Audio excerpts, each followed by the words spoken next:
Isang pinagpalang araw sa inyong lahat. Tayo po'y magninilay sa salita ng Diyos, ang pinagmumulan ng awan ng ating buhay, ang salitawa. Brothers and sisters, today we are celebrating the memorial of Saints Marcellinus and Peter. They are both martyrs. Our gospel reading today are often quoted to justify wrongly our understanding on the separation between the church and state, thinking that these two institutions are completely opposite to each other. When the Pharisees and Herodians wanted Jesus to ensnare him in his speech, they brought this issue to him. Teacher, we know that you are a truthful man and that you are not concerned with anyone's opinion. Okay, ang ganda ng kanilang introduction.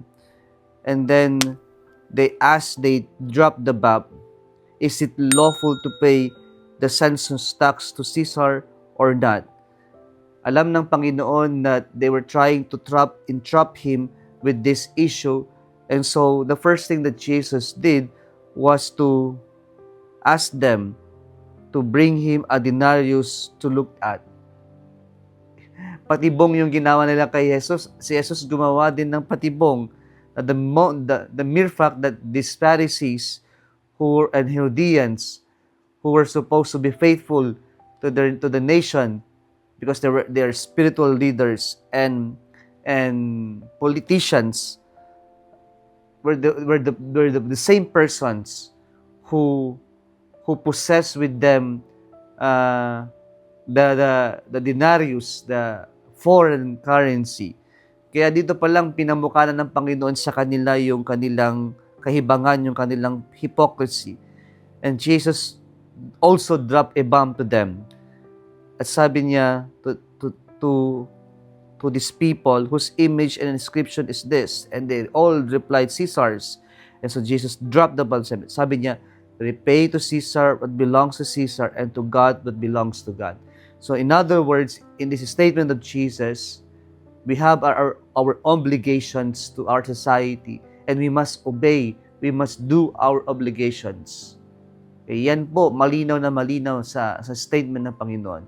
But then, the second part of the statement is more important. Sabi niya, to God, what belongs to God. Give to God what belongs to God. And ano ba yung pagmamayari ng Diyos? Everything. All that we have. So lahat ng meron tayo mula sa Diyos at ibibigay natin pabalik sa Diyos. Yan ang dapat nating kakalimutan. Kasi marami sa atin siguro, yung akala nila, dito lang tayo sa mundong ito. Pagmamayari ng mundong ito, para sa akin lang ito. Pero nakakalimutan natin, lahat ng meron tayo ay mula sa Diyos at dapat ibigay natin ng lahat-lahat sa Diyos. Yan sana yung ating muling maalala, muli nating makita upang sa ganon hindi tayo maging mga makasarili, mga ganid na tao sa mundong ating ginagalawan. Kung nagustuhan mo ang video na ito, huwag kalimutang mag-like, share at mag-subscribe sa Salitawa Facebook page and YouTube channel. Muli isang pinagpalang araw sa inyong lahat.